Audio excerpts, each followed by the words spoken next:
My name is Lalu Davies Yemerton, and you're listening to My Brother Podcast. Here we go. Life in the fast lane. My guest today knows all too much about the fast lane. As a matter of fact, he's a perfecter and creator and entrepreneur in the fast lane in the business of automobiles. Thomas Moorehead, thank you so much for making yourself available for this interview. I'm so delighted. I mean, as a young man, I've sort of followed your career and also having the pleasure of sharing membership in the world's fraternity with you. It's truly been a delight, and I'm glad to have you here with us. If we can get right into it, would you take us back to Monroe, Louisiana, where it all began? Well, first of all, let me say thank you for allowing me to be a part of your program. And as I look back on what you call Monroe, Louisiana, for everybody that knows me, I generally say God's country. And it's primarily because of, obviously, the way I was raised, which was by my grandfather and also by a minister who was my uncle, along with my parents. But it was just, for me, growing up at a time when, we didn't have anything, and obviously being in a position that being very poor, and, I used to oftentimes would tell the story about, I didn't have, new clothes to wear. And the only time that I ever had an opportunity to receive anything was when my godmother would bring me something from the family that she worked for on the north side of Monroe. And he would say, well, I've had enough of this. I don't want it anymore. And she'd say, well, I'll take it. So she would bring it home to me, and that for me was new clothes. So that worked out for many, many years, and it allowed me to get to a point where felt like I was okay, and at least I was accepted because I looked like other kids. Yeah. And so, when you talk about being poor, and I happen to know your story, and I know, a bit about that. Can you paint a picture of what life was like for living in Monroe? What kind of place it, had a very large community. Can you share a little bit about the dynamics of growing up? Well, Monroe, you're absolutely right. Monroe was a fairly small community. We used to call it the Twin Cities. That was Monroe and West Monroe. And Monroe was divided by what is called the Washita River, and population of about 70,000. So a little bigger than some places, but not big enough to be called a big city. And, we found ourselves in a situation where, being very poor, we grew everything. And as a result of that, I always felt like we ate well. But there were other things that we just did not have. So by not having those items, our parents instilled in us the fact that no matter what we did or where we went, we had to make sure that we looked the best that we could look. So much so that as I thought back about, my mom used to say she was going to get those blue jeans and put starch in them, and I had to learn how to iron them, both shirts and pants, to make sure that there was a crease in my pants when I walked out that door every day. But it was that pride that she had with whatever you have, make it the best that it can be. And that's kind of how I was brought up, and to this day, I'm still that way. And so going from, tell us a bit about your high school years and what the transition from that was like before you wound up attending college. Well, high school for me was probably one of my better periods. And I say that because we had a principal that we called Morris Henry Carroll, and he was just a pioneer and an individual who had a radio program and who taught us that everything was possible. And he made it clear to us that as young men and women in his school, that there would be no foolishness, as he would always say. We had to toe the line in every aspect of our lives. All of the teachers at the school, they were considered to be our parents as well. So if we didn't do what we should have done, okay, they would take care of us. And by the time we got home, there would be a note that my parents would have, and they would also take care of us again. So it was those kinds of things that I would say in high school, having a principal and teachers like him. And for those teachers who really truly cared about us, they made the difference in our lives more than anything else. So when you're wrapping up high school, I don't know, did you play any sports in high school? Or? Yes, I did. I was played football. I was on the gymnastics team, played a little tennis. And there's a young man that went to school with by the name of James Harris. And James was, the first African-American to ever start in the NFL. And James actually started and played behind me in high school. So we actually had a lot of great athletes who came out of Monroe, Louisiana. Some of whom, I could name, Willis Reed and Bill Russell, James Harris, and it was just an area that's all we could produce at the time was really great athletes. And for me, being small in stature, I just said, I don't think I can make it in football. So I need to look at something else. And that something else for me was going into business. And for me, that was my ticket, as I said, was going to be the way that I would get out of the community that I was in. So I went on to Grambling State University and majored in business. And the rest is pretty much history after that. Yeah. What was the experience like at Grambling? Well, the experience at Grambling was really good because when I got to Grambling, of course, my parents didn't have any money to send me to school, but they scraped together every dime that they could get. And I had to work every summer. And then on the weekends, I would go home and work on the weekends to make sure I had enough money to go back to be able to eat at night and to do whatever I needed to do just to be successful.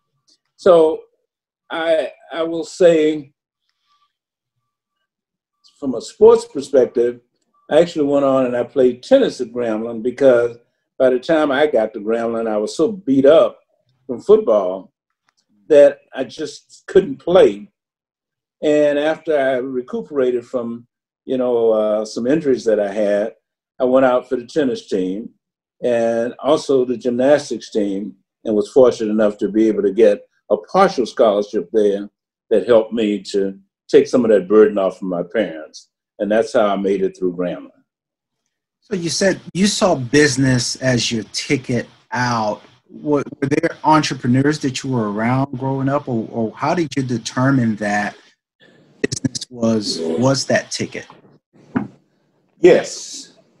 In Monroe, there were 3 individuals, one of whom was the pharmacist in my community, and just a great guy. And I saw him as being a business person that I just was not expecting. And then there was a dentist in the community who was just outstanding as well. Those 2 individuals said to me that, one, first time I looked at it, I said, boy, I really want to be a pharmacist. But then as I got to know the dentist very well, I said to myself, gosh, maybe I should be a dentist. But I knew it wasn't what I really wanted to do. So I wanted to go in business, but I just didn't know what area I wanted to go into. And I knew that once I got to Grambling, that it would give me an opportunity to really take a look and see. So I said, let me equip myself with the skills necessary to move forward. So I actually majored in business with a concentration in econ and accounting. And as a result of that, I tried to do everything that I could. And during that time, we really started to play with computers. And I worked in the computer lab there at Grambling for many, many years. In fact, 3 years of the 4 years that I was there. And for me, that was so fascinating. But all I was really doing was programming little widgets on a board and filing and shuffling cards and trying to write programs. But it did give me some skill sets that I needed to perhaps move forward going into the future from a business perspective. But my grandfather said to me, he said, son, we have no money. We would really like to see you go to Grambling, get a degree in education, come back and teach. And perhaps one day you could be like Mr. Henry Carroll, who's principal of our school. Well, I knew then that that wasn't for me. And I kept saying to him, I said, Granddaddy, that's just not for me. And he said, well, son, since you seem to want to do this, let me tell you what I think you should do. If you're going to go into business, you need to sell something that people have to have. And the three things they have to have is one, food, a place to sleep, and cars to drive. So if you can get into business and work in any of those areas, you will probably be able to make a small living. Well, there was 137 in my graduating class out of high school. There were 2 of us that chose to go into business. One young man by the name of Morris Davis ended up going into McDonald's franchise. He ended up with 4 or 5 McDonald's franchises. He just recently retired a couple of years ago, lives in Detroit. And then I went to school. Well, actually, when I left Grambling, I went to Detroit, spent some time in Detroit, being around the auto industry. And when I was like fascinated by the auto industry and had an opportunity to look at the auto industry from the perspective of having a fraternity brother who said to me, young man, I have watched you over the years, and I'd like to have you come and look at the auto industry. Well, at that time, I was working on my, just completed my master's at Michigan, and I was working on a Ph.D. in urban and regional planning. And I just said to Mr. Bradley, I said, Mr. B, I love you dearly. I said, but I'm going to have to get this degree done, or I won't be able to go back to Monroe. At least I can say that I have a Ph.D., I've gotten it done. Now I'm going to pursue what I really want, and that is business. So what he said was, well, let me teach you the business side of it, and I'd like to have you look at the car business. And I said, oh no, that won't work. I said, because one, I don't like the image of car salesmen, okay, car people. I say what they reflect to me is plaid jacket, stretch knit pants, smoking cigarettes, and talking fast. And he said, now wait a minute now. Let's do something here. He said, I want you to go over to Detroit. I want you to visit the following dealerships. And then let's talk about them after you get back. And I said, okay. Went over, had an opportunity to visit those dealerships. When I got back, he said, what do you think? I said, Mr. B, I was so impressed. I said, I thought I was on Wall Street. I saw a young man there with nice bow ties on and nice ties and suits. I said, they really look great. Didn't see anybody that looked like me, though. but you could obviously see the business nature. And then the cars were just so fascinating, okay? Having an opportunity to sell automobiles made a lot of sense to me.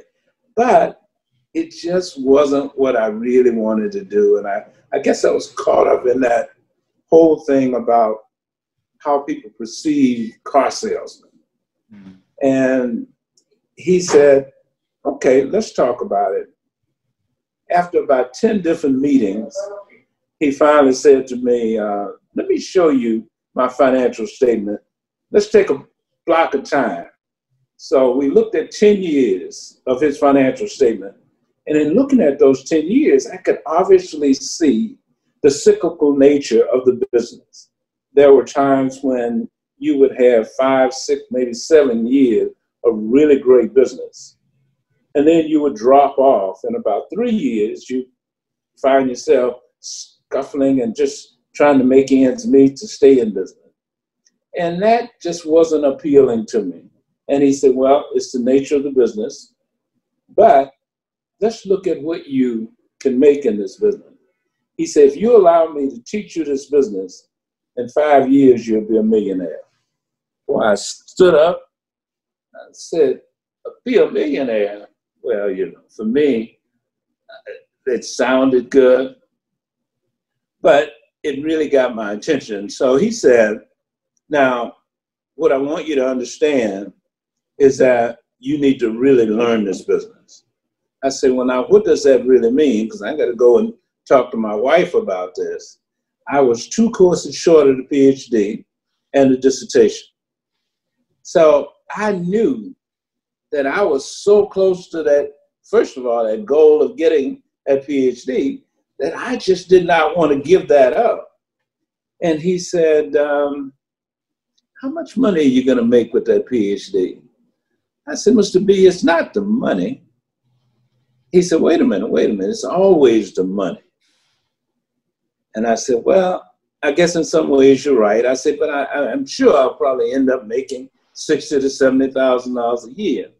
And he said, son, that's not any money.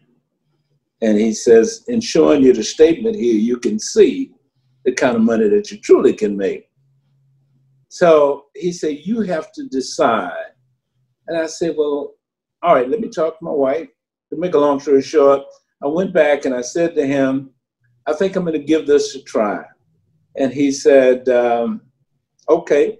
I said, so what department do you want me to run?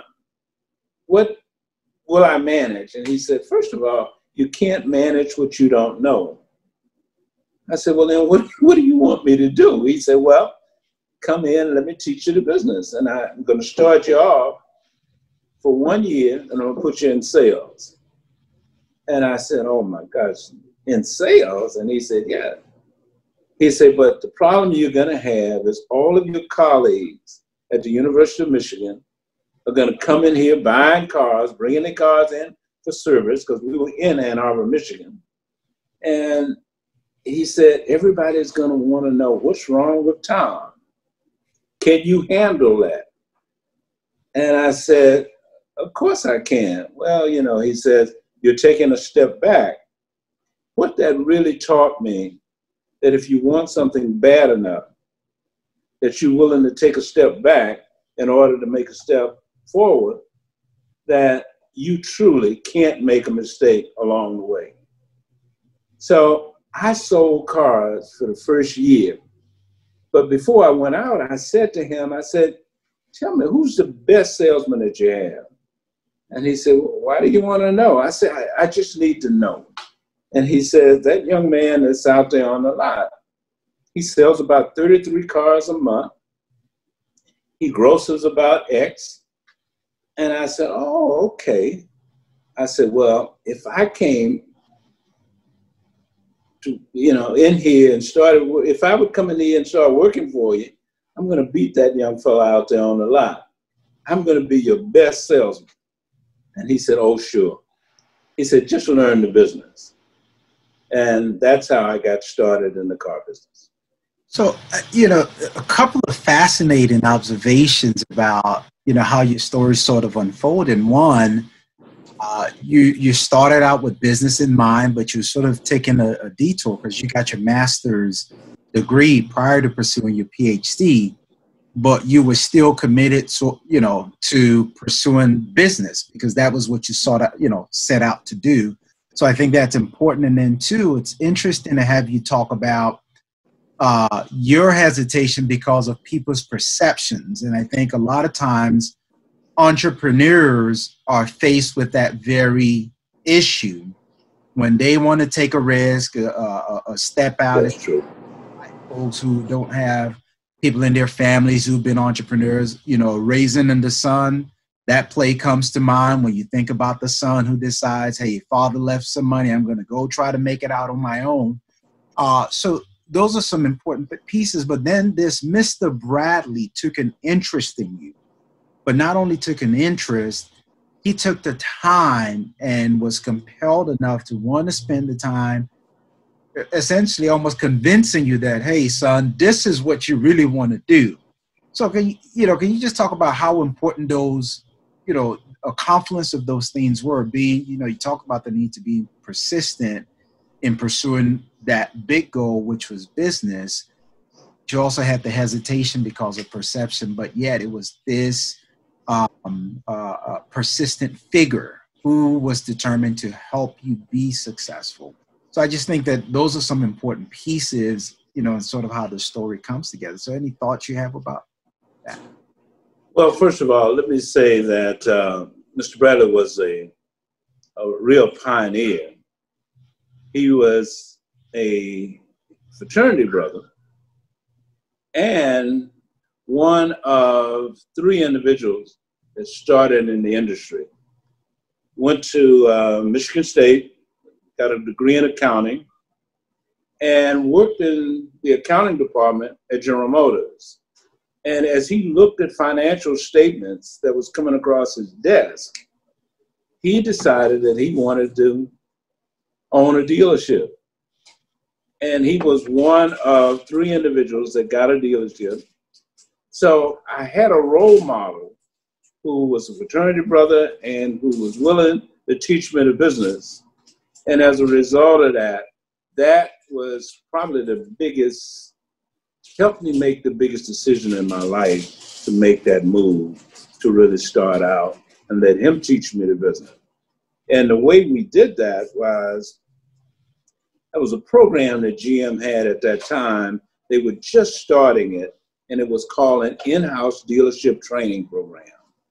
There were about a little over 300 individuals who applied for the program, and they selected 6 individuals to pilot this program. And of the 6 they selected, I happened to be part of that group, and I was the first graduate out of that program. So when they started classes for the program, it was going to class, learning the business from a theoretical perspective. But in my case, I had to learn it on the job. Right. I had to take the same exam, which was 64 essay questions on each one of the modules that was required. And you had to score in the 90% in order to pass each one of those. And there were 3 exams. So I said, well, this should be easy to do. I said, because if I'm learning on the job, I can write, okay? I should be able to answer the questions and get through this program. So I started out actually selling cars. And I did that for the first year. And at the end of that year, I went to Mr. Bradley and I said, I really enjoyed this, and I like it to the degree that I really would like to go ahead and get into the program. And he said, I don't think you're ready yet. I think you should come and back and let's work one more year, and I want you to do the following.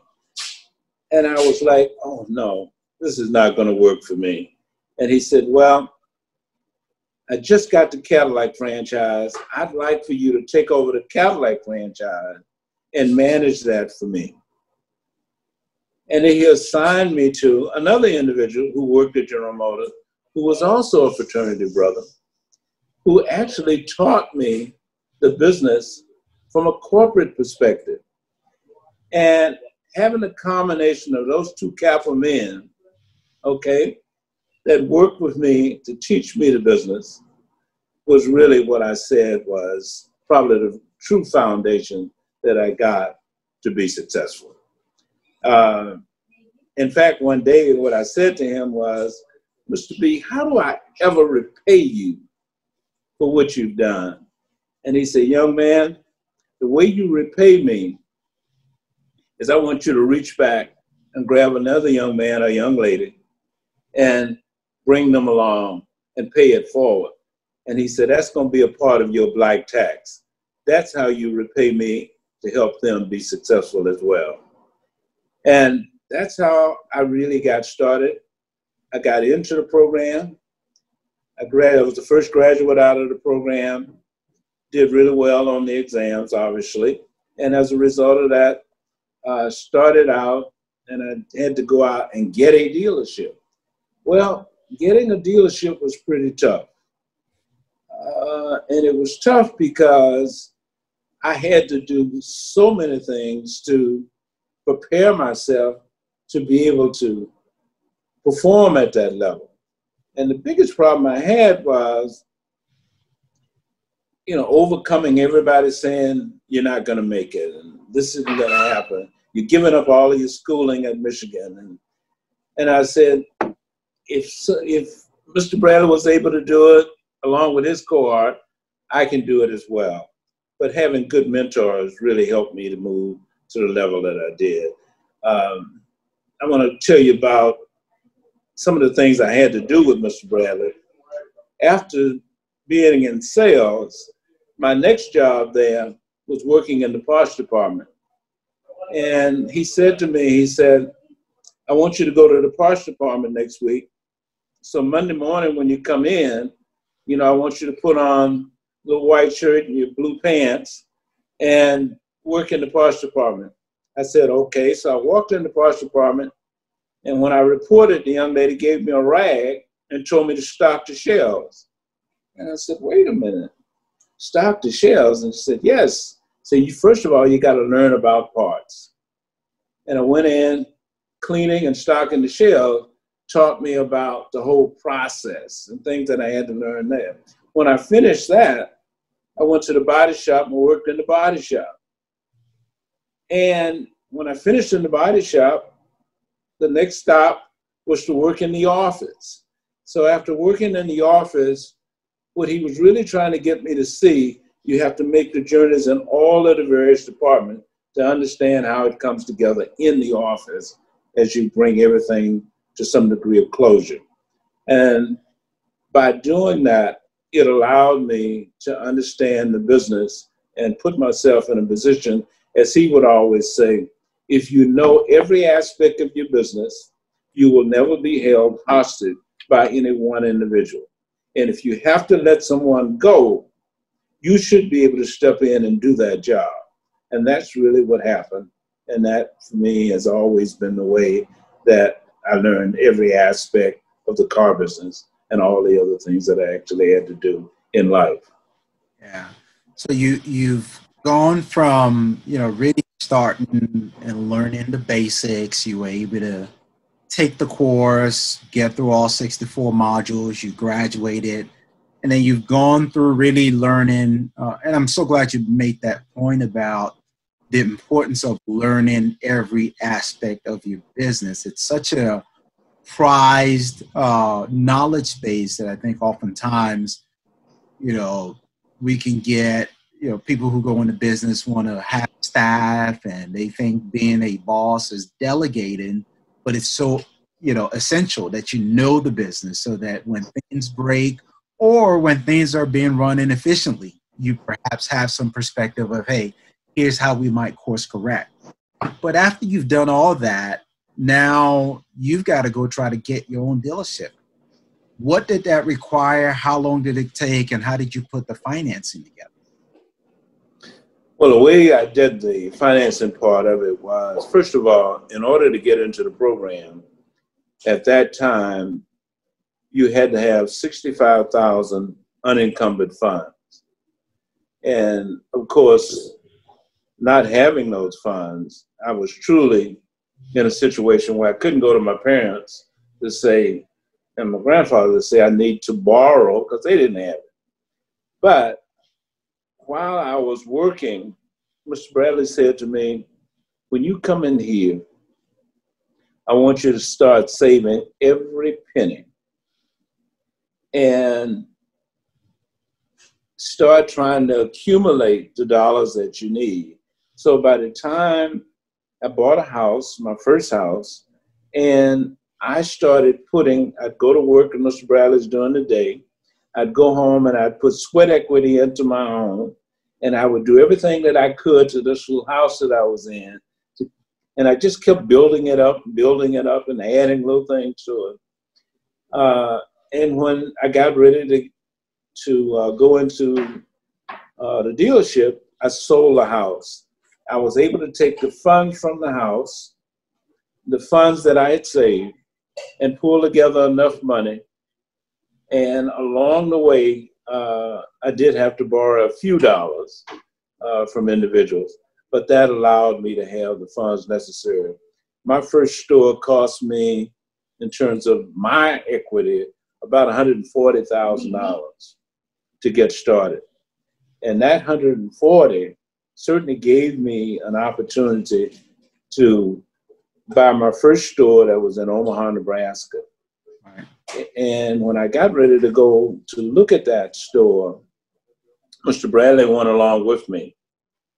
And we were sitting there, we were waiting to see the zone manager the next morning. And we ended up going to sleep, I thought, that night. And I felt like we were prepared for it. And I woke up in the middle of the night and I looked over and I looked for Mr. Bradley, and he wasn't in bed.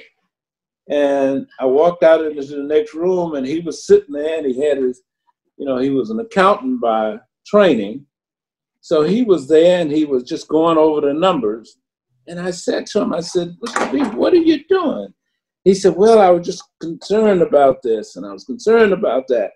So 3 o'clock in the morning, when we finished and we walked into the zone manager's office, there was nothing he could ask us about that opportunity that I couldn't answer. I knew everything about how the guy made his money, where the opportunities were, and some of the strengths and weaknesses of what he was doing. And that allowed me to really make a decision, and a more informed decision, about that as being my first opportunity. And that store was actually a store that was run and owned by an African-American gentleman who chose to leave that store and go to a store in California. And as a result of that, I spent 9 years in that store and did the best job that I could do. And what I was trying to do was to identify what's going to make me stand out from everybody in that city. Being the first African-American in Omaha, Nebraska to own a car dealership after the gentleman that had it before, I knew that I had to perform even better than he performed in order to go to the next level. And I was all about achieving, trying to get to the next level. So you had to move down from from Ann Arbor, Michigan, to Omaha, Nebraska for this opportunity. Yes. And moving into Omaha, of course, not a big minority population.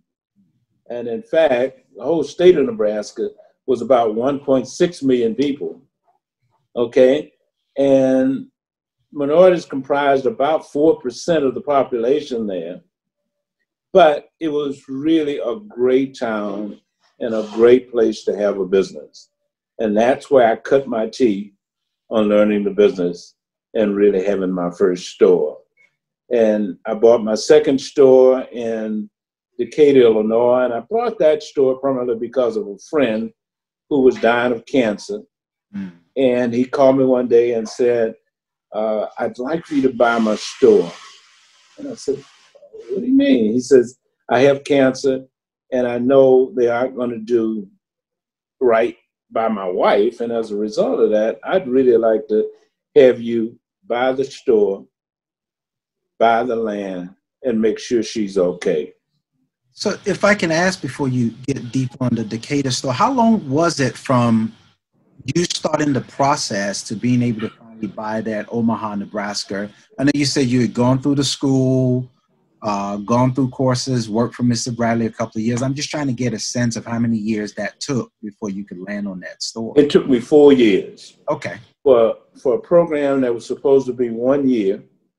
Okay. And it just took me a total, from the time I started the program to the time I got my first store to the date almost, it was 4 years.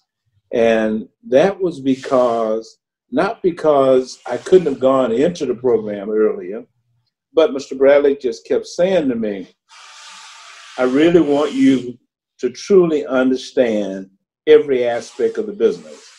So when you do go in, that you stay in and do a good job. Now, one of the things that happened very early on is we actually ended up with some of the worst dealerships, we as minorities, when we started. We ended up buying stores from individuals who did not do a good job in that store. Stores were not making money. And we bought those stores from General Motors and the dealer. It gave them an opportunity to get a retirement fund, and they put that retirement burden on our backs. So not only did we have to take a underperforming store, we had to take that store and make it a performing store. So as I always tell individuals who look at me today, I always say, you know, for every successful Tom Moorehead, there are a lot of headstones behind me. And I was really trying to say to them that, you know, if you don't make it and you end up losing, okay, it's hard to get back into the system. So you really have to just take advantage of every opportunity that you get. So buying the right store was the first thing.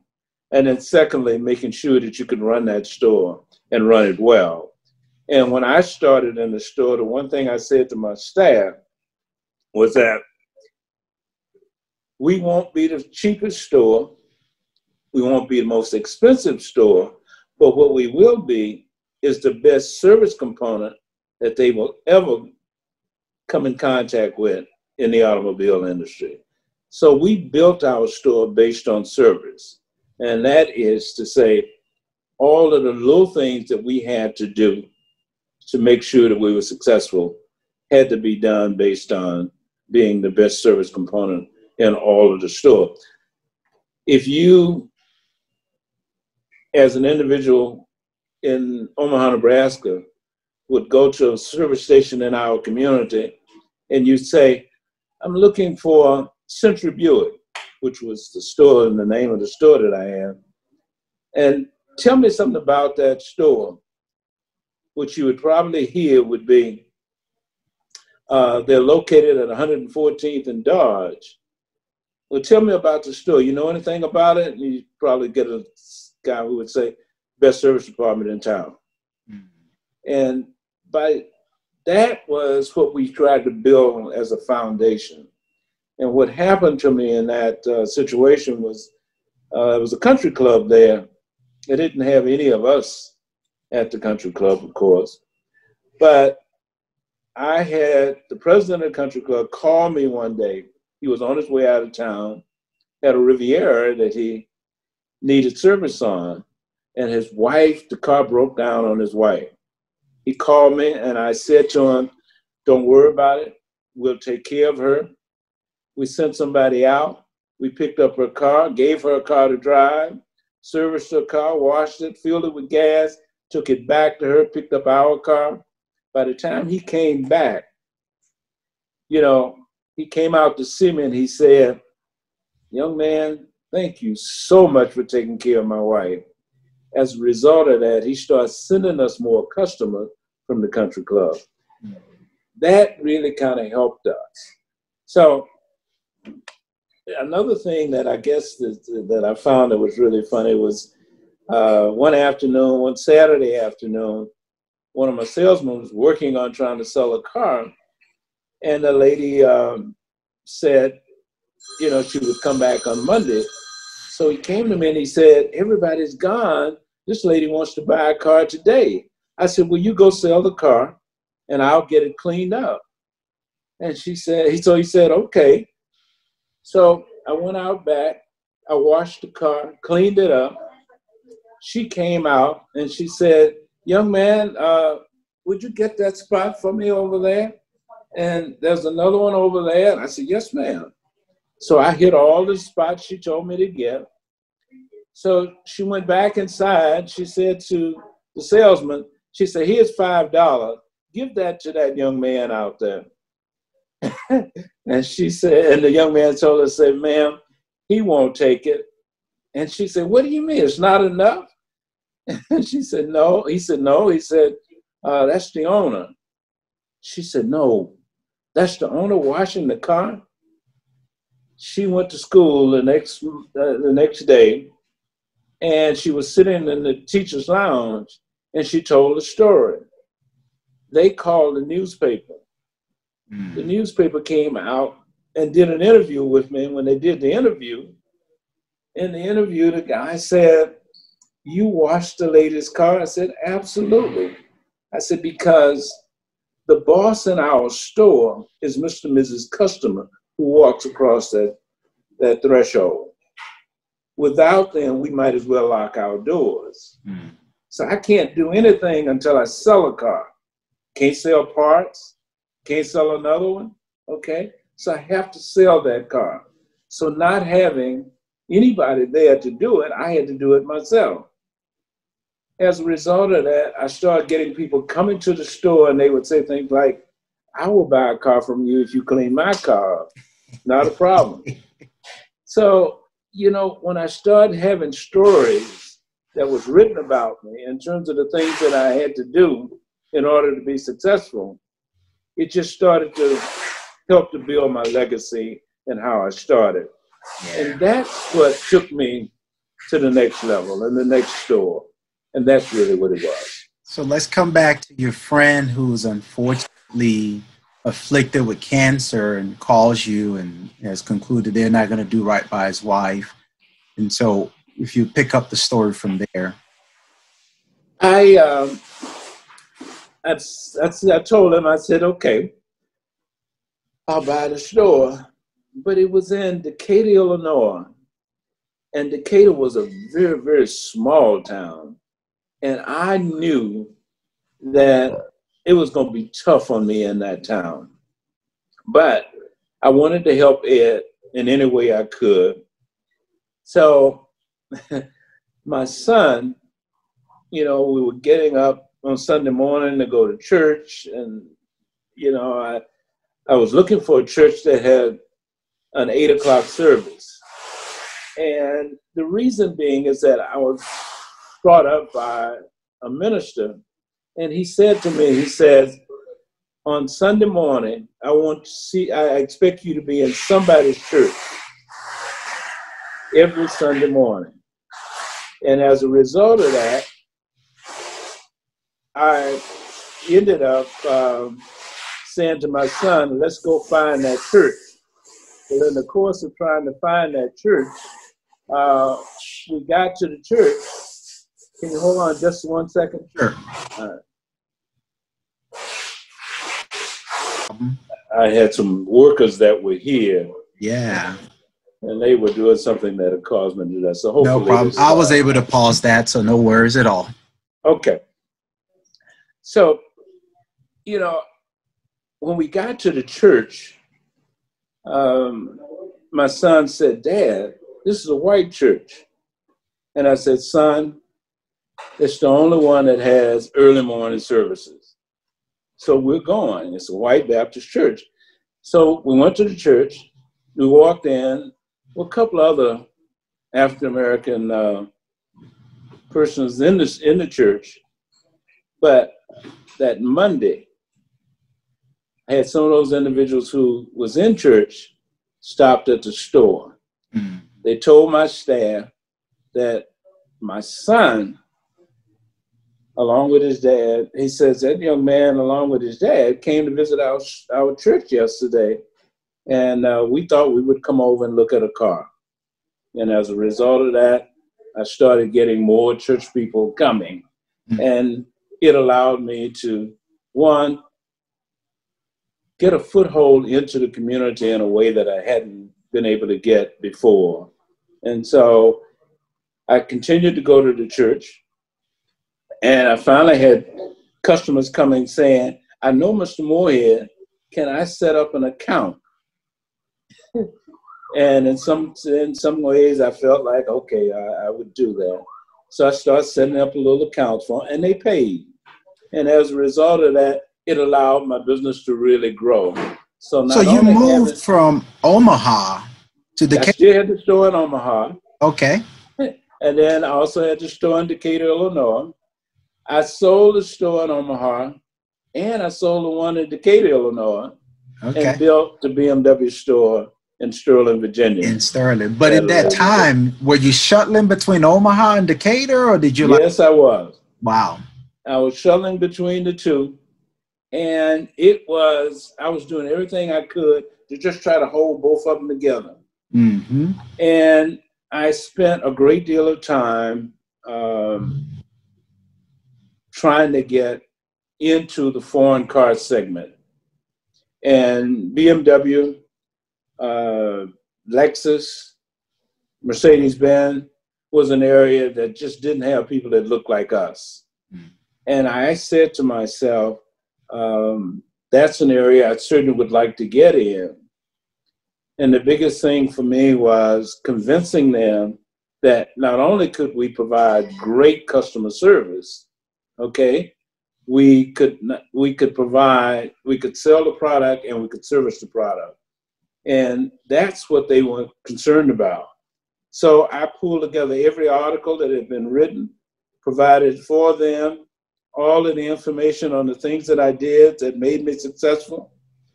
And when BMW was asking for my business plan, I went over and above, and I provided for them, as the head of dealer development said in a meeting that was being conducted when they were looking for people who wanted to be BMW dealers. There was a question that said, how do you become a BMW dealer? And the head of the program said, there's a young man sitting in this room, I won't call his name, but when he applied for the franchise, we have gotten half-page letters, a page and a half letters, asking about a dealership opportunity. When this young man applied, he gave us 3 binders and 2 look almost like milk crates of ideas of how he could make the BMW business a success. And as a result of that, we gave him an opportunity, and he is doing very well. So that's how I got started. But it was going that extra mile, doing the things that they didn't expect, and making sure that my proposal was the best proposal that they were going to see. And that's what really got me started. So when you had to buy the Decatur store, I assume, that needed to be financed. How did you finance that, and then subsequently the BMW franchise? The Decatur store, you were absolutely right. One of the things I did, I went to financial services for General Motors, and I had a track record for my first store that was financed by General Motors. So taking the opportunity to go back to them the second time, along with taking all of my financial to the local bank there in town. And because I was selling the product that I was selling, which also had BMW as a part of it, okay, I was approved from day one. And that's what got me started. And it gave me an opportunity to go on and build my BMW store, make enough money to build my BMW store in Sterling, Virginia. So on the day you got your approval, what was the feeling that came over you? Oh, wow.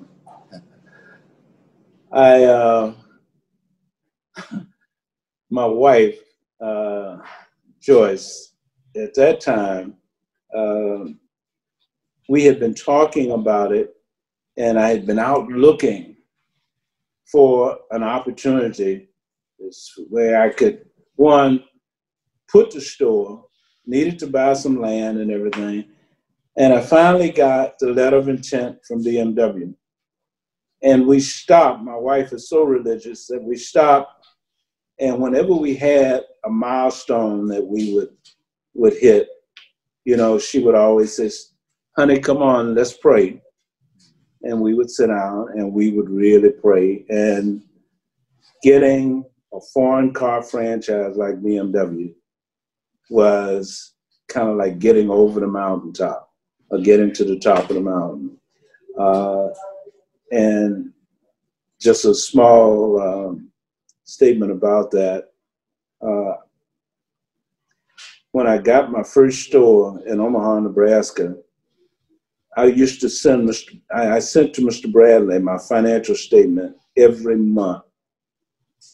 And Mr. Bradley would look at my financial statement, and sometimes he would call me and he said, boy, why did you do that? Oh, boy, how did you do that? So he would critique it for me. So every month for 17 years, he looked at my financial statement. When I got my BMW store and I sent it to him, he called me and he said, boy, I see why they never let us have a BMW store or a Mercedes store, because he had never seen a financial statement that looked like that one where we had a really good month. Yeah. So it was really gratifying and truly something that not only made us feel good, but made him feel good about the job that we had done. So by the time you have two dealerships, most people would say, oh, Tom Moorehead is a successful car dealer. Motivation to keep yearning for more, to where you set your sights and determine that, hey, that next level for me needs to be having a foreign car brand dealership. You know, I really looked at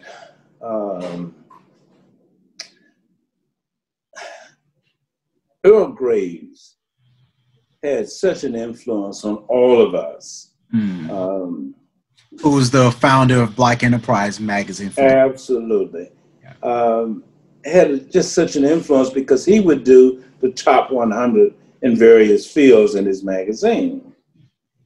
And, you know, everybody would look every year around June, and that would be kind of like the Bible. If you went up in his top 100, you were a real success. If you went down, everybody would say, oh my God, he's going out of business. So having an opportunity to be in the magazine, that really for me and for all of us, just got to be kind of our benchmark. So I started looking at it and I said, now, of the 100 of us who are fortunate enough to make a spot on this list, how do you break out of that? What is it you can do to kind of move to the next level?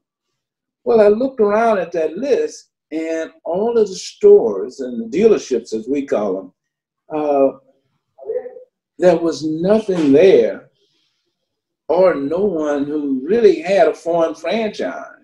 And so I said to myself, I really would like to have us look at a foreign car franchise and see if we can break into those ranks. So we started what we call NAMAD, which was the National Association of Minority Automobile Dealers. And when we started NAMAD, we started meeting with all of the manufacturers and tried to push them to give us more opportunity. In the course of doing that, we started knocking on the doors of the foreign car franchises. And the president of then BMW had a white South African who ran the company, and he committed to giving us 10 franchises. And he said, I will commit to 10 franchises, and 3 of them you're going to have to build from ground up, and then 7 you're going to have to buy. So they did a study and determined where they would put those 3 that they were going to build. And one was in Atlanta, and Hank Aaron was the recipient of that particular franchise. The other one was in Modesto, California, and Ed Fitzpatrick, a good friend of ours, bought that franchise, got that one. And I got the one in Sterling, Virginia. So when we actually got the letter of intent for those franchises, we all were just so excited. And that's how we got started into that business. Now, it's so funny because I can say this now, but BMW's board said to the president at that time, what is this thing about diversity? And why is it that we have to even consider this? Because for every BMW we make, we're selling them. So why should we consider 10 franchises for minority dealers? And they really, truly did not understand the business model and how it worked here in the US. And of course, the gentleman who was the president did everything he could to educate them. And when he started trying to pick 10 of us, he said, you guys cannot fail. You have to be successful. So taking us through the process of vetting us for a dealership, they were looking for, at that time, as they said, the best of the best. So taking those crates when I applied and going the extra mile when we applied, okay, were the kinds of things that they were looking for, and those were the kinds of things that allowed us, and certainly for me, to get my foot in the door. Once I got in. What year was that you got in, by the way? What year did you get in? I got my BMW store in 1998. No, you didn't. It was 2000, and we opened 2000. And I got the letter of intent in 1998. And we actually had to buy the land, build a building. And we actually opened the doors in January of 2001. Got it. So that's when it was. My wife was trying to correct me in the background. I know it all too well. Yeah, you know, being the lawyer that she is, of course, she's always there to say, honey, it was X. And I'm like, I understand. But that's really what happened and allowed us to be where we are. Once I was able to at least get the BMW franchise, it actually opened the doors to the other franchises that we ended up getting. Yeah. And probably one of the toughest ones was the Harley-Davidson franchise that I got for many, many years, because Hank Aaron and I applied for the franchise together. And they wouldn't give us one because one of us had to be on site and we had to be a rider. Hank Aaron didn't ride, nor did I. And so that was a major problem, and we got turned down. But later on, we were able to make it happen. When Bob Johnson got a franchise, they came back to me and said, we're going to give Mr. Johnson a Harley franchise, and you applied for one many, many years ago, you and Mr. Aaron. So if you all are interested, we can certainly look at that now, and that's how we ended up. I ended up going and getting a Harley franchise at a much later period in life. Right, right. So you have your Sterling, Virginia dealership. And now you're running a BMW dealership. What were some of the different adjustments you had to make, and how did you help that store thrive? You know, the one problem I guess for me was making the transition from the domestic side to the luxury side. It was more or less about what do we have to do to distinguish ourselves, because being in the Washington metro area, Washington metro was fairly affluent, a lot of big dealerships in the marketplace, and here comes a young fellow who's just starting out, okay, coming from a domestic environment into this particular environment. It was probably the toughest thing that I ever had to do. So what I started out doing was saying, let's find the land. When we found the land and started building the product, the project, the biggest problem I had was they gave me a spot, and the only place that I could build a dealership was on a piece of land that was sitting on a dead-end street. I sat on that dead-end street for 9 years. And when I bought the land, they said to me that in a couple of years, we're going to open the road up in front of you. Well, the only thing that was out there at that time was a Burger King, and there was a Walmart that was out in the area, but the Walmart went out of business. So everybody said to me, why would you want to go out there? It's in the woods, it's on a dead-end street. Walmart went out of business, and the only thing that's out there is a Burger King. Well, I didn't have any choice. You know, if I wanted the opportunity, and Urban Science, who picked that particular location, said that in 3 to 4 years, the area was going to blossom. And I was like, if they made a mistake, I'm doomed. As it turned out, Loudoun County, Virginia, now is comprised, now it has 72% of the cloud business in the world in that county. Loudoun County is the richest county in America, and it is adjacent to the second richest county, which is Fairfax, Virginia. So I got on my knees and said to the good Lord above, after 9 years of sitting here on a dead end, doing everything that I could to sell BMWs, they finally opened the road up. And I was actually wildly successful, okay?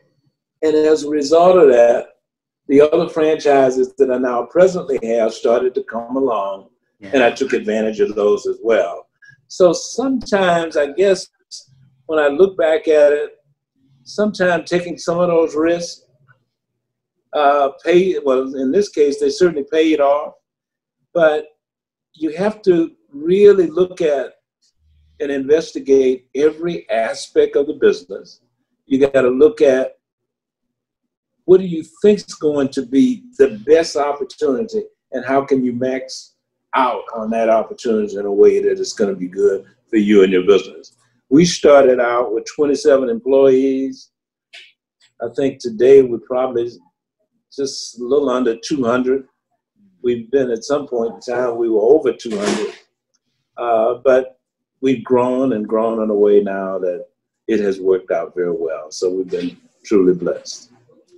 So you've been a newsmaker for quite a while, and I know through the 2000s, that's when I became aware of your story, and well, more so your success rather than your story. Then you made some more news in 2013 as you brought on some new franchises. How did those come about? Well, when I got the BMW franchise, the Rolls-Royce franchise was available. And since it was available, I applied for it. And what happened was, they said to me, you can't get a Rolls-Royce franchise. Be satisfied with the BMW franchise. And so I said, well, why not? They actually gave that franchise to the white dealer in DC. And to be honest with you, when I had an opportunity to look at it for a second time, and the only reason I had an opportunity to look at it for the second time, the dealer who had it in DC didn't do a good job with it. I didn't have a track record, okay, of being able to sell high-end luxury cars, okay? So what I ended up having to do was to convince them with all that I had done that I could sell that brand and I could sell it better than any other Rolls-Royce dealer in the world. And they said, okay, we're gonna give you a chance. It took me a while, okay, to finally get it off the ground. Those were some trying times, because to have somebody walking in looking to purchase a car that's $400,000 to $1.3 million, okay, meant that I had to go out and hire different kinds of salespersons. I had to learn my craft all over again to figure out the best way to even get them in the door. And as time went on, there were other franchises that became available, and every time one of them would come out, I would apply again. So I applied for the next franchise was Lamborghini. And based on the job that we had done with BMW, Rolls-Royce, I said, hey, I'd like to try at Lamborghini. And as a result of trying with Lamborghini, when I got that franchise, having both of them meant that the next franchise, which was McLaren that came along, I applied for it as well. So by continuously asking for each of those franchises and getting them, I started getting more customers coming through my door, either looking for either Lamborghini, McLaren, or Rolls-Royce. It just started a better traffic pattern. Yeah. So then I started moving people from BMW to Rolls-Royce to Lamborghini to McLaren, and from Mini, and that's what made the difference and kind of pushed me to where I am today. Yeah, so I have to just ask, by the time you have a BMW deal, you've already set the benchmark. For most people, they would say, hey, you know what? Maybe I'll try to get another BMW dealership and that'll be it for me. I'm going to just try to, run what I've got and then maybe do some things on the side. So I keep coming back to this thought. Well, going back to the point that I was trying to make about Earl Grey's and Black Enterprise, what that said to me was I had to keep looking for ways of building the brand and keep trying to get to a point where those things that everybody says you can't do, well, if you don't believe you can do it, you certainly can't do it because you never get an opportunity to try it. And what I was looking at, certainly for the Mid-Atlantic region, I was trying to make sure that I control the luxury and exotic market for the Mid-Atlantic region. And that region was from starting down in the Carolinas, going up to Pennsylvania, over to Chicago, St. Louis, back to Atlanta, you know, controlling that entire area would help to ensure our success. And I wanted to make sure if you were going to buy or service those brands, you had to come to us, which meant that we had to be the best that we could be in order to be able to control that geographical region. So I was looking for, and I actually turned down, you know, Maserati, some other franchises that I could have added because I didn't think that it would fit the business plan. See, sometimes you have to be careful that you don't end up taking on something just for the sake of having it if it doesn't fit your business plan. You've got to know really what it is you're doing, where you want to go, and the kind of pieces that it's going to take to help you to kind of mold and bring all of the brands together. The other one for me that I didn't acquire that I really wanted was Ferrari. And everybody says that it's like the coveted franchise. And, you know, you'll never get that. And if you told me it was something that I couldn't obtain and I can't get it, or you'll never do it, you know, that would fuel me inside to say, I don't believe that. So let me keep trying, okay, to see if I can get there. And that's pretty much how I have approached most things in life. You know, I can go down the same path with everybody else, or I can venture out a little bit and try and bring everything together that I want that allows us to achieve the goal that I really want. And so getting like-minded individuals to be around you and to help you with the same goals in mind is really what I think has been very good for us. And the other thing that more than anything else for me is finding individuals who look like me. You know, I never will forget when I was in Omaha, Nebraska, and I had individuals who sometimes we'd be the last, my little brother, along with one other young man, we'd be the last to leave the store. I had a young man, I had a customer who came in one night, farmer. He walks in, we were getting ready to close, and he told us what he wanted, and I said, not a problem, we'll get it done for you. And he looked around and he said, a little too dark in here for me. And I said, oh, I'm sorry about that. I said, but we can provide the product that you want. But he turned and walked away. So sometimes you can be in a situation where people are uncomfortable, okay, because of certain things. And the thing that I try to do now is look at, and I told my son one time, I said, you know, if you go back, son, and look at the Pullman car days, and you look at when we were there and we were servicing everybody and doing everything we could to be the best that we could be. You had teachers from the South who were coming up, working during the summer. I said, you know, we have to be the best service component again that we can be. So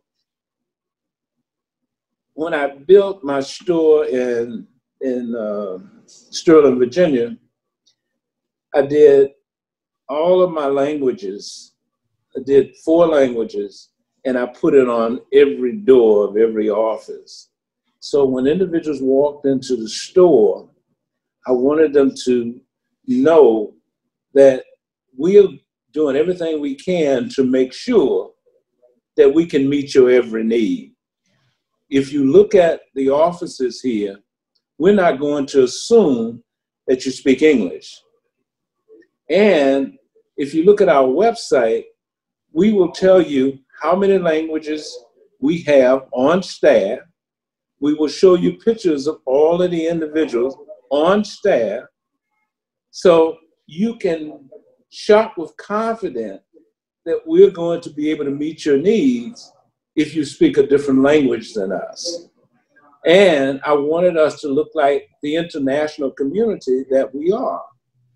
So that was the other thing that was important, needing to make sure that we addressed every aspect of our business to make the customer feel comfortable to come and do business with us. We will provide great service. We will provide individuals who speak their language, and we're going to make sure it's the best car buying experience they will ever have. And by doing that, that's what kind of helped us to bring those other brands along, which is the question you were asking me about. Why did we do that and how we did that? Certainly, certainly. You've built this great automobile business and company. You eventually acquired these additional franchises over time, which now, if I'm trying to keep up with all of them. So we have Mini, BMW, McLaren, Rolls-Royce, and Lamborghini. I hope I got that right. Right. We just sold Harley. Okay. About, almost a year ago, we sold Harley. And you never rode a motorcycle while you owned it? No, I never rode a motorcycle. My wife wouldn't allow that. Okay, and we finally made a decision that one didn't work for us, and we let it go. And sometimes those things happen. They do. But along the way, you also got involved in some other ventures. I understand you also dabbled in some real estate. Yes. My grandfather and my uncle, who was the minister who raised us, said, don't put all the eggs in one basket. And I had a neighbor who was the president of the Americas for Marriott Corporation. And every day, every other day, I'd see Bob going out in the morning, going to Marriott, and coming back in the evening when I'd be pulling into the drive, he would be headed home. And so he said to me one day, he said, I need to talk to you and Joyce. He says, you guys may want to look at hospitality. And I said, Bob, no. I said, I got enough on my plate now trying to figure out how to be successful in the car business. And he said, well, it's just another widget, okay? He said, but it's selling and servicing people in a way that you make their experience the best that it can be and keep them coming back. And I said, well, if you can talk to Joyce and convince her to sit through the seminars and take a look at that. And he did. Joyce sat through some of those seminars, and being the lawyer that she is, she came back and she said, sweetheart, we may want to look at this. And I went and I sat through a couple of them and went back to Bob and I said, Bob, I think we're going to take a chance on this. I said, but now we have to have a great hotel now. And so he said, oh, no, not a problem. You will. They were building a hotel out in Prince George's County, and which wasn't that far from us, about 23 miles. And they were looking for investors in the hotel. And they wanted to have a diversity persons in that particular unit. And we looked at it. We made a decision to invest in that one. And I'm sorry about that. We could wait till they stop. So they found this hotel for us. And when they found the hotel, we looked at it. We invested in it. Best investment we made. For the amount of money we put into it, we got all of our money back and then some. And when we sold the hotel, we sold the asset to Bob Johnson when he was getting ready to go public. And it allowed Bob to really go public. And it allowed us to have some resources that we then were able to reinvest. So when we reinvested, we bought, I think, 3 other hotels with the investment that we made in the first one. And once we got that done, and we actually had to do a little work on a couple of them, we kept those for about 3 years. We sold those, reinvested again, and every time we do that, we add some. And I think, if I'm not mistaken, I think we're up to about mid-40s now. So that allowed us to kind of move into another arena. And I always say the majority of the hotels that we own right now, the majority of them are Marriott properties, but we have just about one of everything now and all of the brands. And it has worked out very well. And Bill Marriott has been outstanding. And now Mr. Marriott is obviously a customer of ours. He and his son, because he's a great car collector. And he has, in fact, one of the largest car collections in the country. And it's just been beautiful. So for that reason, we've been really, really lucky. And I love the hospitality business. So when I look back to those 3 things that my grandfather told me about, he said, son, make sure you can look at 3 areas of things that people have to have. They need a car, they need to be able to eat, they need to have a place to sleep. Yeah. So I hope he's looking down on us today and say, at least we were able to kind of touch each of those. Yeah. And we've been blessed enough to have been successful in all 3 of them. I have a feeling that he's looking down with a big smile. Let's pivot just for a second, and we'll conclude this interview soon. How did you and Joyce meet, and how important has family support been in helping you achieve what you've achieved? Oh, gosh. Joyce, it was a young lady who was in grad school with me in Michigan, who was one of Joyce's best friends, and they lived in Washington, D.C. So I was in D.C. visiting and met Joyce. And when I did,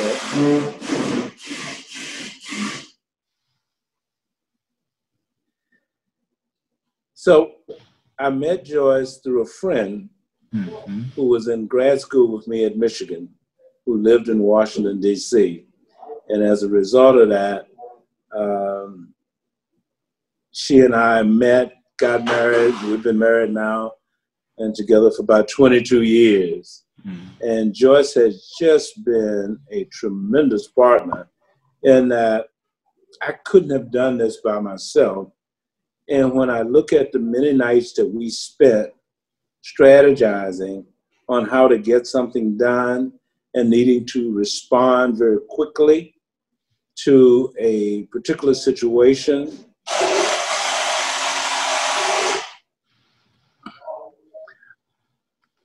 I realized at that time that the best way for me to get it done was to delegate certain things to her, and I would do certain things. And I had a son that we brought up in the business. And as a result of that, it's been like a family affair and a support mechanism for each other to get us where we are today. Right. Fantastic. Now, just a couple of other questions and we'll conclude here. If you could go back and offer advice to a 20 or 30-year-old Tom Moorehead, what would that advice be? You know, one of the things my wife said, sometimes you're a little too rigid. You feel like things have to go a certain way. And if I started all over again, perhaps I wouldn't be as rigid. And as she would say to me, I know you love Mr. Bradley, and I know you feel like his method was the best method. but obviously others have been successful and they didn't follow Mr. Bradley's method or blueprint. And if I had to do all over again, perhaps I would probably be a bit more flexible. I used to have a lot of athletes who would come to me because they didn't see me as somebody wanting anything from them. And they would come in and they would talk to me about being successful and what could they do. And what I said to them,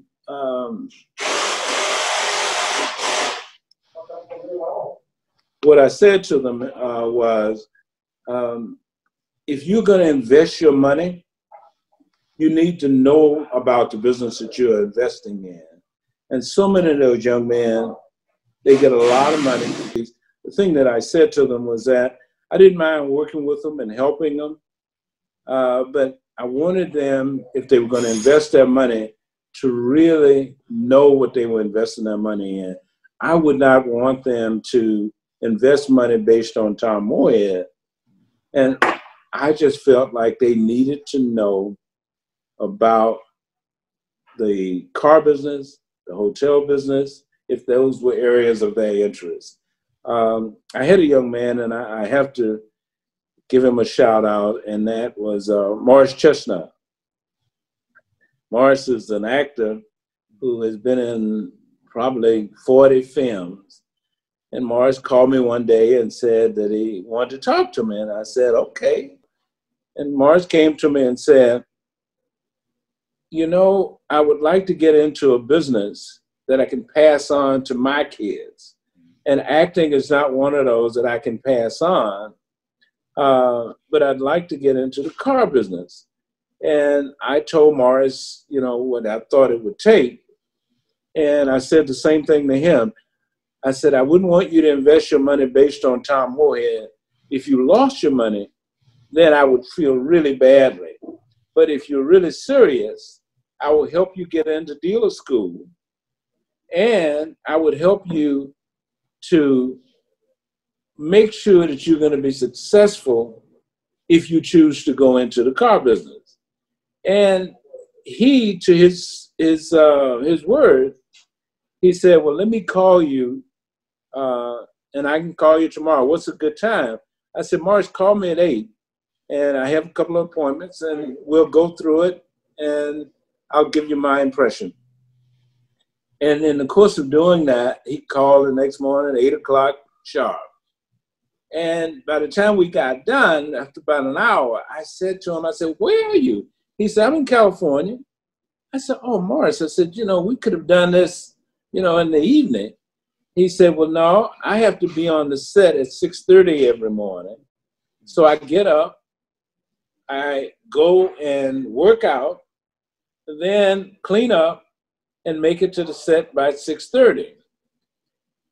As a result of that, I said to him, I said, I'm going to do everything I can to help you to be successful in the car business. Mm-hmm. And I did that. Morris went through the school, did a really great job.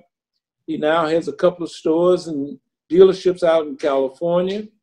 And from time to time, he comes back to the store and he goes and works with my staff. And if he needs something, all of my staff know. They stop and send it to him, talk to him, help him to resolve any problem that he may have so that he will be successful. I had another young lady who, her name is Pam Rogers. She has a store that she just sold here recently, and she was had a Chevrolet store just outside of Metro Airport there in Detroit. Was wildly successful, and she and I were in school together in Michigan. And she left Michigan after she got an undergraduate degree and went to Duke to get a MBA. And I always tease her about leaving Michigan to go to Duke to get an MBA. She should have stayed in Michigan. But Pam did really, really well. Another young man that I've been able to help. So that's a part of what Mr. Bradley talked to me about, was paying it forward and paying that black tax. That is reaching back and helping others along the way to be able to achieve and be the best that they can be in this business. For a young person who doesn't already have a financial base today at 25, what advice would you offer them if they were trying to get into the car dealership ownership business? You know, and I use 25 as an age where, okay, presuming there are a number of steps they need to take. What would that advice be? Good question. We have in NAMADS what we call the Next Generation Program. When I was chairman of the association, the program that I started. And what we do there is we work with them to teach them the business, and we expose them to all of the manufacturers. So they would have an opportunity to interview and talk to the manufacturers about business opportunities. And if it is something that it's a financial commitment that's needed, then we want to make sure that we put them with the various financial institutions that can help them along the way. If it's a job that they need, we want to take them in our stores and teach them along the way, the same way Mr. Bradley taught me. By allowing them to work for us and have us teach them, okay, it is my hope that we will then have more Tom Moorehead, Ed Fitzpatrick's, and others like me, so that we don't have all of the headstone behind us. And that's what we're trying to do going forward into the future. Try to make sure we provide great role models to work with them, okay? Because I had to have great role models to help me along the way. So that's what I try and look at. So what's next on the horizon for you? And any closing remarks you want to share? Well, I'm getting a lot of that now, and I'm getting that because I'll be 77 in a few more months. And, and I think for me, getting to that milestone in life, I start telling people now that I think I'm at the after dinner drink stage of life. I got a corner left in that glass. So I'm going to do everything that I can to start working with some of the historically black colleges, and specifically some of the business schools.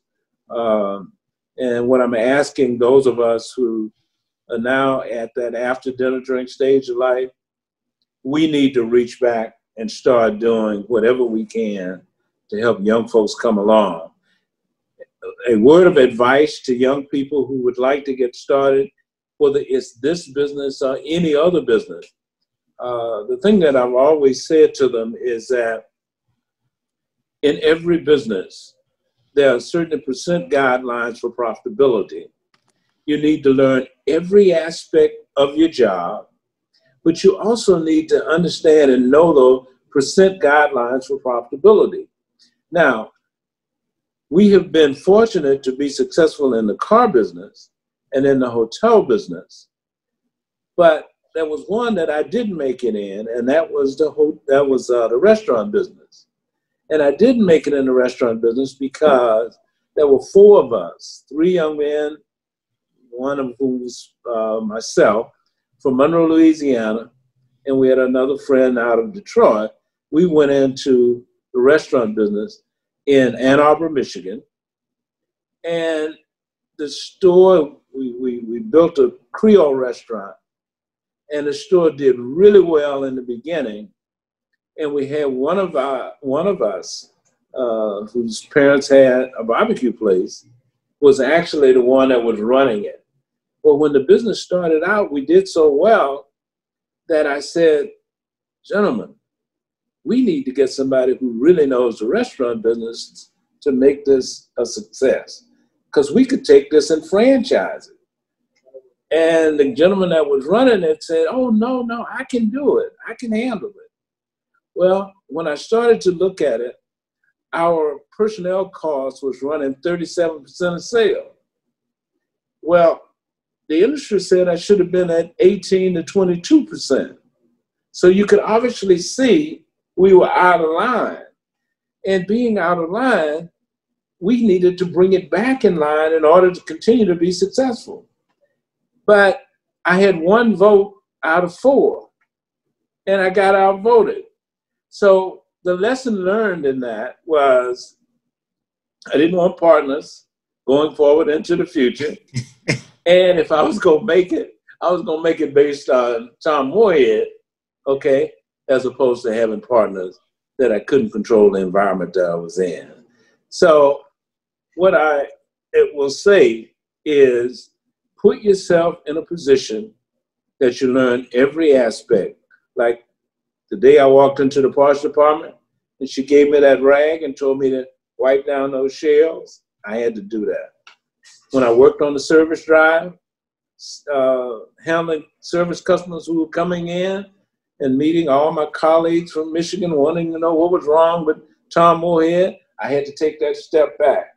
So I will say to young people who are coming along, don't be afraid of the hard task, okay?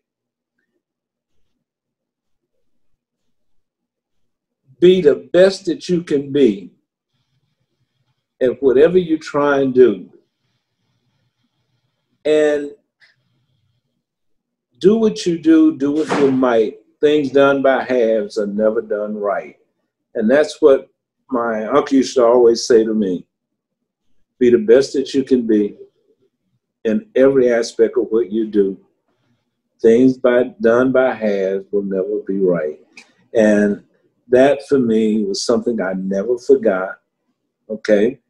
And I will say one other thing in closing, and that is there are times when you need to do and improve your organization. In the course of doing that, okay, there are a lot of great books out there.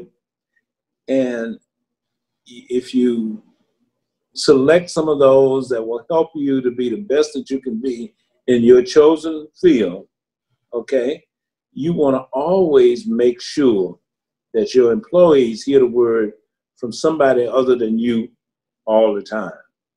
Because sometimes they may not want to take those words from you, but as an old friend used to always say, if you bring somebody in from 20 miles away, he seems like an expert. He can say the same thing you've been saying, okay? But they will listen. So one of the things that I will say that really helped us was that we used to have every month a different book. And we used to take that book, and I would take the chapters in the book. And in the old days, you could get cassettes. I knew my people didn't have enough time to read. So what I would do is I would take those cassettes and pass them out. So on their way to work or on their way home, I wanted them to play the cassette, and the following morning, they could come back and talk about those cassettes in terms of tools for success. Yeah. So those tools for success helped us along the way to be where we are today. And that I would say to young people, find what is best for you that will help you to be the best that you can be, and reach back and help other young people and bring them along and make them better than you are. And never be afraid to hire the best. I always wanted to hire people that were brighter than me, okay?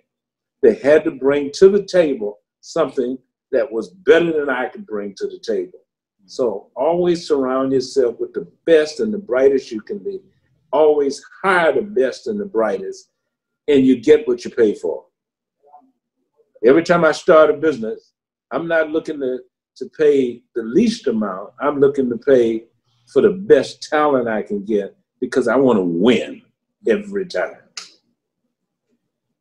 Hear, hear. I love it. Tom, this has been incredible. Thank you so much for making the time to share such a rich and powerful story. You started out by talking to us about the early lessons that you learned about working hard as a young boy, the lessons from your uncle about business, focusing on things that people either need to eat, sleep, or cars, because those are things. going to need. You talked about your philosophy in business about, one, learning everything you can about the operation of your business so that you're never held hostage in a situation where you has to leave. You talked about, as a leader, being willing to step in, roll up your sleeves, and get your hands dirty, clean the car. You have to. Have to. You've talked about not putting all of your eggs in one basket, and important, but along the line, making sure if you do go into a business, you learn everything, every aspect of the business, and more importantly, the profitability and what those benchmarks are. It's been so many nuggets shared that I could spend several more minutes just recapping. My guest today has been Thomas Moorehead. My name is Laulu Davis Yemerton, and you've been listening to My Brother Podcast. Well, thank you.